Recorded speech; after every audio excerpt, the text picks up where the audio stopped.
नमस्कार मंडळी, एक आदर्श या यूट्यूब चॅनलवरती तुमचे स्वागत आहे. मंडळी, शेतकरी हा फक्त शेतीवर अवलंबून न राहता शेतीला जोडधंदा व्यवसाय म्हणून अनेक व्यवसाय केले जातात. त्यामध्ये शेळीपालन हा एक व्यवसाय केला जातो. तर आज आमचा आजचा विषय आहे शेळीच्या लहान पिल्लांचे संगोपन कसे करावे. मंडळी, आमच्याकडे हे गावरान शेळीची पिल्ले आहेत. आम्ही यांचे संगोपन कसे करणार आहे हे आम्ही तुम्हाला सांगणार आहोत. ही जी 5 पिल्ले आहेत, ही पिल्ले फक्त 2 शेळ्यांची आहे. एका शेळीला 2 पिल्ले आणि एका शेळीला 3 पिल्ले झाले आहेत. यामधील फक्त 2च पिल्लं असे आहेत की जे आम्ही शेळीला पाजतो आणि बाकीचे जी 3 पिल्ले आहेत त्यांना आम्ही जर्सीचे दूध पाजतो. आमचा दूध व्यवसाय असल्यामुळे आमच्याकडे जर्सीचे दूध उपलब्ध आहे. त्यामुळे आम्ही जर्सीचे दूध 3 पिल्लांना पाजतो.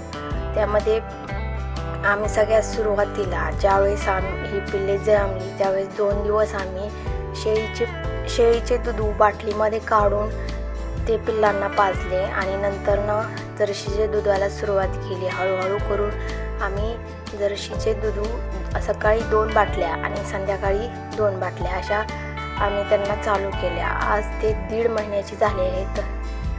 आज ही बाटली जी आहे ती तुम्हाला बाजारामध्ये 200 ग्रॅमची ही बाटली आहे.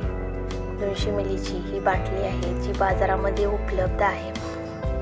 आम्ही प्रत्येकी 2 सकाळी 2 आणि संध्याकाळी 2 अशा बाटल्या ह्या कार्डांना पाजतो. तर मंडळी, आम्ही ज्यावेळेस सकाळी त्यांना खुराक देतो त्या खुराकामध्ये जी कालवडींची पेंड असते ती पेंड आणि भुसा मिक्स करून ठेवतो. ती खायचं झाल्यानंतर आम्ही गहू आणि मका या दोन्हीचे मिक्स करून त्यांना ठेवतो. थोड्या वेळ फिरल्यानंतर आम्ही त्यांना एका खोलीमध्ये कोंडतो आणि खोलीमध्ये कोंडल्यानंतर त्यांना चारा अशी एक मूठ बांधली जाते चाऱ्याची.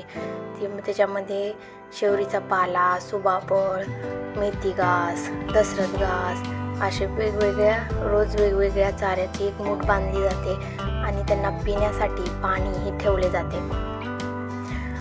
स्वच्छ पाणी ती पिण्यासाठी त्यांना चांगली असते अशी पाणी त्यांना पिण्यासाठी ठेवतो. मंडळी, शेळीपालन हा व्यवसाय फक्त 3 गोष्टीवरती अवलंबून असतो आणि ती 3 गोष्ट म्हणजे मेहनत, चिकाटी आणि लगन. या जर 3 गोष्टी जर असतील तर आपण शेळीपालन हा व्यवसाय यशस्वीरित्या पार पाडू शकतो आणि ते मेहनत करून त्याच्यामध्ये भरपूर नफासुद्धा आपण कमवू शकतो, हे नक्की आहे.